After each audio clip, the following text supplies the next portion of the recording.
బ్రహ్మాస్త్రం అనేది భారతీయ పురాణాల్లో చెప్పబడిన అత్యంత శక్తివంతమైన దివ్య ఆయుధం. ఇది బ్రహ్మ స్వయంగా సృష్టించిన ఒక ఆధ్యాత్మిక శక్తి. దాని వెనుక ఉన్న రహస్యం అనేక స్థాయిలలో ఉంటుంది.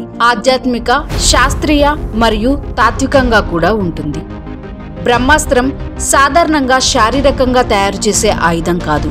దీన్ని ఉపయోగించడానికి యోగులు, మహర్షులు మంత్రశక్తి ద్వారా దీన్ని ఆవహించేవారు. ఇది బ్రహ్మ మంత్రం అనే శక్తివంతమైన దివ్య మంత్రంతో యజ్ఞ అగ్నిలో సిద్ధమవుతుంది.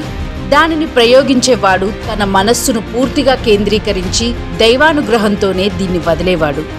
ఒకసారి దీన్ని ప్రయోగించిన తర్వాత తిరిగి ఆపడం చాలా కష్టం. చాలా పరిశోధకులు బ్రహ్మాస్త్రాన్ని ఆధునిక అణుబాంబుతో పోలుస్తారు. కారణం, దీని ప్రభావం విస్తారమైన ప్రదేశాన్ని దహనం చేస్తుంది. భూమి, నీరు, గాలి అన్నీ కలుషితమవుతాయి. వందల మైళ్ళ దూరం వరకు కాంతి, తాపం వ్యాపిస్తుంది. మహాభారతంలో అశ్వత్థాముడు మరియు అర్జునుడు ఇద్దరు బ్రహ్మాస్త్రాన్ని ప్రయోగించినప్పుడు భూమి మీద భారీ ప్రకంపనలు వచ్చినట్లు వర్ణన ఉంది.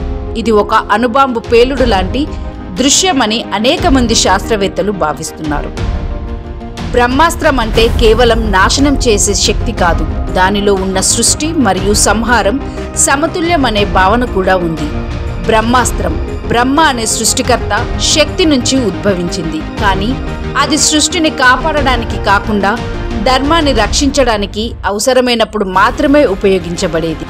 దీనిని దుర్వినియోగం చేస్తే దానిని వదిలిన వారికే తిరిగి ప్రమాదం.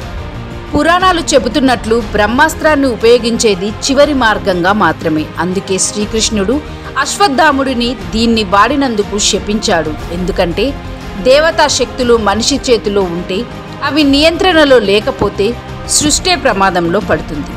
బ్రహ్మాస్త్రం యొక్క నిజమైన శక్తి మనిషి యొక్క మనస్సు, ఆత్మ, ధర్మంలో ఉంది. ఇది కేవలం ఒక ఆయుధం కాదు, అది సృష్టి యొక్క అంతిమ శక్తి.